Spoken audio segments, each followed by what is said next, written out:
अस्सलाम वालेकुम जी नाज़रीन, आपको ब्रेकिंग न्यूज़ देते हैं कि बूंदी का भयानक वक्त शुरू हो चुका है।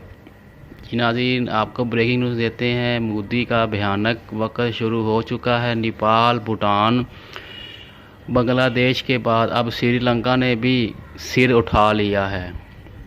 जी नाज़रीन, आप सुन रहे हैं, अब श्रीलंका ने भी सिर उठा लिया है भारत के ख़िलाफ़। जी नाज़रीन, आप सुन रहे हैं। बंद क्यों? जी नाज़रीन, श्रीलंका भी भारत के ख़िलाफ़ हो चुका है। चाइना से पैसे के बदले श्रीलंका को साथ मिला लिया। श्रीलंका अब भारत को दबोचने के लिए तैयार।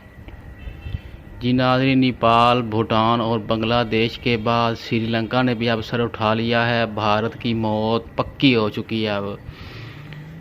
जी नाज़रीन, सुन रहे हैं, ब्रेकिंग न्यूज़ दे रहे हैं आपको। आज की सबसे बड़ी ब्रेकिंग न्यूज़ दे रहे हैं कि श्रीलंका भी भारत के ख़िलाफ़ हो चुका